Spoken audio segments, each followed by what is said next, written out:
ចាសួស្តីមិត្តភក្តិបងប្អូនអរគ្នាសូមឆ្លើយសំណួរជាច្រើនដែលមិត្តភក្តិបងប្អូនសួរមកសារមួយរយៈនេះអ្នកគ្រូរវល់ខ្លាំងអញ្ចឹងអ្នកគ្រូឆ្លៀតត្រឹមឆ្លើយសំណួរតែថ្ងៃនេះទៀតទេចាំចូលឆ្នាំចិនហើយចាំគិតគូរគ្នាទៀតដោយសារវាចិត្តចូលឆ្នាំចិនអញ្ចឹងអ្នកគ្រូត្រូវការឆ្លើយតបបានលឿនណាចាកូនសិស្សម្នាក់គាត់ឈ្មោះលីទៀងគាត់សួរថាអ្នកគ្រូខ្ញុំជារឿងរដងខ្ញុំធ្លាប់សែនល្ងាចអញ្ចឹងតើឥឡូវបើអ្នកគ្រូឲ្យសែនម៉ោង9ដល់ម៉ោង11ព្រឹកតើគួរធ្វើដូចម្ដេចអញ្ចឹងចម្លើយអ្នកគ្រូនិយាយប្រាប់ណា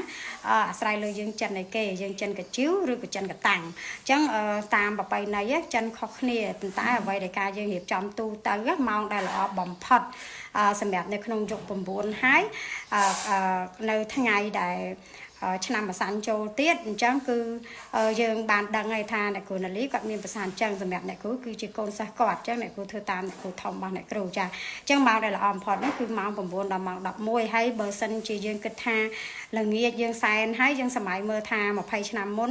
តើយើងសែនទៅជីវិតយើងល្អប្រសើរអត់ហើយឬយើងគួរផ្លាស់ប្ដូរឬទុកនៅដដែលបើយោបល់អ្នកគ្រូ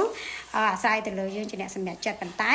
ការពីមុនគឺយុគ8ទេក្នុងមួយយុគវាមាន20ឆ្នាំអញ្ចឹងការផ្លាស់ប្ដូរយុគផងការឆ្នាំថ្មីមកដល់ផងអញ្ចឹងយើងបើអាចគួរតែកែមកសែនម៉ោង9ដល់ម៉ោង11ព្រឹកវិញហ្នឹងយើងបាល់ណាគឺល្អបំផុតតែសែនម៉ោងណាក៏ល្អដែរគ្រាន់តែថាម៉ោងដែលល្អបំផុតដូចអ្នកគ្រូឆ្លើយមកសមអញ្ចឹងហើយទេវតាយើងមកឆ្នាំនេះគឺទេវតាឆៃសិនអ៊ីចាហើយការអុជធូបអ្នកគ្រូចង់បញ្ជាក់បើយើងអុជធូបរាល់ថ្ងៃចង្អៃសិលចង្អៃអីហ្នឹងគឺយើងអុជពីក្នុងចេញក្រៅផ្ទះតែពេលថ្ងៃសែនទេវតាថ្ងៃសែនចូលឆ្នាំខ្មែរអីក៏ដោយឲ្យតែចូលឆ្នាំបុណ្យទានធំហ្នឹងគឺយើងសែនអុជធូបពីមុខពីក្រៅចូលក្នុងផ្ទះអញ្ចឹងឧទាហរណ៍យើងសែនមុនគេរៀបចំមុនគេគឺទេវតាមុខអញ្ចឹងយើងសែនគាត់3សរសៃមកបន្ទាប់មកបានយើងចូលមកជំនាញផ្ទះ5សរសៃហើយចូលទៅទេវតាចក្រានរួចបើយើងមានគ្រូកណាត់អីឲ្យគ្រូកណាត់ហើយកងម៉ាគឺអុជក្រោយគេដោយសារកងម៉ាគាត់គឺជាញៀនគាត់គឺជាមនុស្សអញ្ចឹងគាត់ត្រូវតាអុជក្រោយគេអញ្ចឹងយើងត្រូវដឹងថាក្នុងការរៀបចំសែនយើងហ្នឹងគឺយើងត្រូវតាអុជពីមុខចូលមកក្នុងតែម្ដងបើយើងមានប្រភពយើងឲ្យប្រភពមុនគេទៅណាចាអញ្ចឹងអ្នកគ្រូចង់បញ្ជាក់ចេះការរៀបជំនាញផ្ទះដោយអ្នកគ្រូបានបកស្រាយអញ្ចឹងថាសំខាន់បើយើងអត់ដឹងថា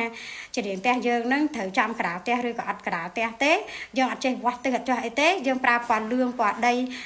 ពណ៌មាសនឹងបដ ாய் ទៅមិនបាច់ចាំខ្វល់ទេតែបើសិនជាយើងគិតថាឥឡូវខ្ញុំបកកាយខាងវាស់ទិសហើយជំនាញផ្ទះខ្ញុំ100%អ្នកគ្រូដឹងតានៅក្រាលផ្ទះហើយអញ្ចឹងយើងដាក់ពណ៌ទឹកប្រាក់ឬក៏ពណ៌ប្រផេះដែលជាធាតុមាសណាអញ្ចឹងអ្នកគ្រូអត់មានពេលបកស្រាយថាធាតុមាសហ្នឹងមានពណ៌អីខ្លះធាតុដីពណ៌អីខ្លះទេយើងស្ដាប់សលេងអ្នកគ្រូទៅព្រោះអ្នកគ្រូមានពេលវេលាខ្លីហើយអ្វីដែលសំខាន់នោះការអាំងប៉ាវការឲ្យអាំងប៉ាវគឺគេឲ្យលេខគូ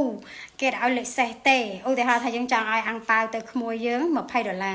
$22ឬក៏អីហ្នឹងគឺលេខគូហើយចា22 42អីចឹងទៅប៉ុន្តែយើងអាចឲ្យជាលេខសេះទេណាឧទាហរណ៍លេខ1លេខ3លេខ5លេខ7លេខ9អីហ្នឹងនឹងជាលេខសេះហើយអញ្ចឹងពេលយើងឲ្យអង្គប៉ាយើងរើសលេខគូណាចាអញ្ចឹងនៅក្នុងវីដេអូមុនការយកមិញអ្នកក៏បានថតជាសម្លេងដែលសារមានពេលឆ្លើយអ្នកក៏និយាយពីរបៀបការប្រើផ្លែឈើដែលមាន5មុខហើយអញ្ចឹងយើងអាចភ្លេច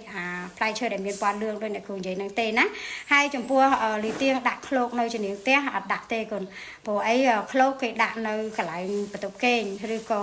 នេះដើម្បីកាត់បន្ថយផ្ទះណាដែលមានផតមានបន្ទប់ទឹកជំនាញផ្ទះគឺយើងដាក់ឲ្យគាត់ទលាយណាធ្វើម៉េចឲ្យមានកន្លែងគាត់ទលាយក្នុងការចោះចឹងគុំដាក់អីច្រើនពេកនៅចៀតនៅផ្ទះគាត់ណាគាត់រកចោះមកជួយយើងគឺជួយហេតុការទេណាចាអញ្ចឹងស្រាប់សេចក្តីមកគឺយើងអាចទិញផ្កាយើងដាក់ផ្កាលឿងក៏បានផ្កាពណ៌ធាតុមាសក៏បានដាក់លាយគ្នាទៅជាមួយអ្នកគ្រូរៀបចំរួចអ្នកគ្រូនឹងថតឲ្យយើងមើលទាំងអស់គ្នាណាអញ្ចឹងឲ្យអ្នកគ្រូអត់អាចចង់បញ្ជាក់ប្រាប់ថាចេះការគ្រូហុងស៊ុយដូចជាអ្នកគ្រូណាលីពេលគាត់ទៅអញ្ជើញមើលផ្ទះគេរៀបហុងស៊ុយអីគាត់អត់និយាយច្រើនបបាក់បោអីទេដោយសារមានអមនុស្សនឹងចាំស្ដាប់អញ្ចឹងពេលដែលគាត់ទៅរៀបហុងស៊ុយគឺគាត់គ្រាន់តែមើលឲ្យមកសតុគាត់ហៅម្ចាស់ផ្ទះហ្នឹងទៅជួបនៅខាងក្រៅហើយគេគូសប្លង់ផ្ទះថាត្រូវកែឡៃណាតែម្ដងអញ្ចឹងស្រាប់សេចក្តីមកដូចគ្នាសម្រាប់ការមើលហុងស៊ុយក៏ដោយអានប៉ាជឿក៏ដោយអ្នកគ្រូមានថ្ងៃរបស់អ្នកគ្រូថ្ងៃណាដែលវាត្រូវដែលអាចឲ្យគ្រូហុងស៊ុយទូទាយបានយើងមើលបើថ្ងៃណាអត់ល្អទេថ្ងៃព្រាយដើរថ្ងៃដែលអពមង្គលអីគឺអ្នកគ្រូជាគ្រូហុងស៊ុយនេះគឺអត់មើលទេណាចាអញ្ចឹងចំពោះ